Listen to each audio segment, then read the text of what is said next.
guys, it's Sahara, and today we're making my caramelized onion dip. So this recipe is sweet and tangy, it has thyme, a boatload of Gruyère, it's all baked together in a bread bowl, and I'm gonna show you how to make it.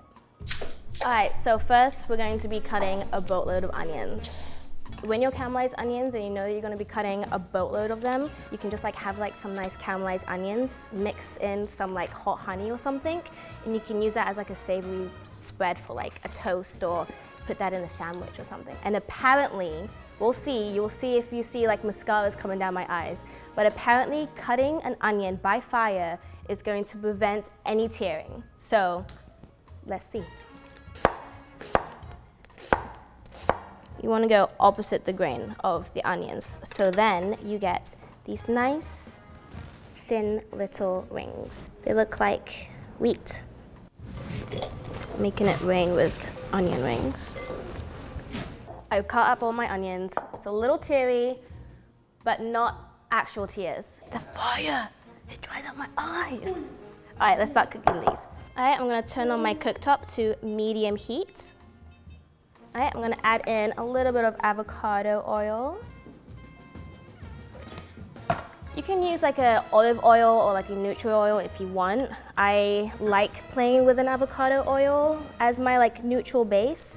It's easy to cook with a savory or a sweet recipe, so I like to use that, but you can use whatever you fancy. And now we wait. We wait and wait and wait and stir and wait until we make a beautiful caramelized jammy concoction. While my onions are caramelizing and cooking down, I'm gonna prep my ingredients. So I have my thyme. I'm gonna be de-stemming these because I think just having the leaves are just so pretty. I mean, if you want, you can just put the whole sprig in. Most of the leaves will come off, but this is my Zen thyme. All right, so our onions have kind of developed a little bit of color. It's still in the process of caramelizing, but I'm gonna start seasoning now. So I'm gonna add some pepper, some salt, and this is just gonna help draw out any additional moisture that the onions might have. I'm gonna add in my thyme and some red chili flakes. Now you can omit this, but it wouldn't be my recipe without a little bit of kick.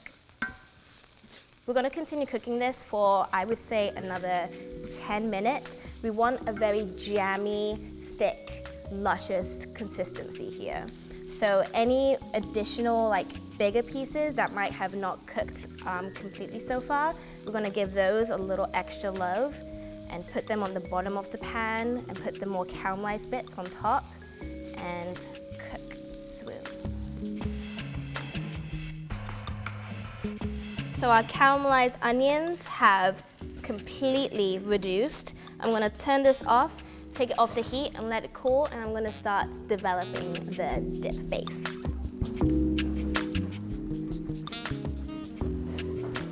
Now the base here is a combination of yogurt and sour cream. I go heavy on the yogurt just because I like the consistency.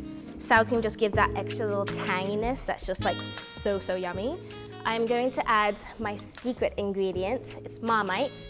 It's a British, Australian kind of spread, and it has this delicious umami-ness that's just a must-have. This is something that you cannot miss in this recipe. All right, and I'm just gonna season with pepper, a tiny bit of salt because it's a little necessary, but not too much because Marmite is very salty, so taste as you're going along. All right, I'm gonna add in my caramelized onions and give this a whole good mixy mix. Then we have the mountain of snow. You don't have to be as dramatic as I was doing that, but why not? Ah. And fold that in. Now my dip is ready. I'm gonna bring over my lovely country loaf. I like to cut at an angle, a little bit of a bias, so that when you're cutting and bringing out the top of the bread, it's kind of coming out at a point, so it's easy to kind of pull off.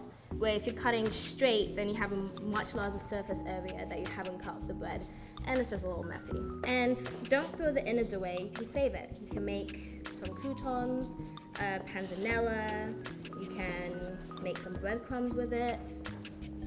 The limit does not exist. Now we're gonna pour in our dip mixture. This is 50% dip and 50% cheese, and that's exactly how I like it. If you want to get a little cheese on like the outer crust to give it that like drooping cheese kind of like moment, you're more than welcome.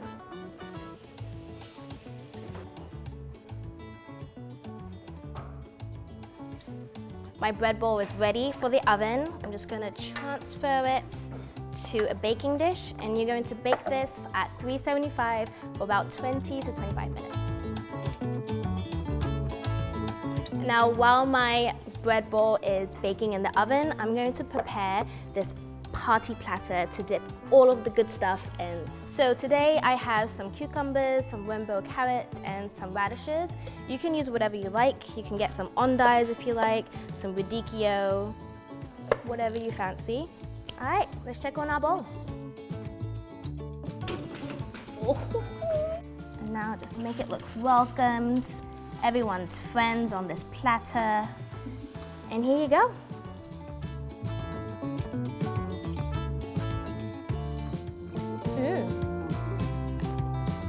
Oh, it's really hot.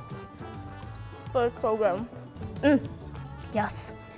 And big thanks to GE for outfitting Feedfeed Brooklyn with GE Profile Smart Appliances. I even said it like a song. Smart appliances. You can get the recipe on thefeedfeed.com, and thanks for watching.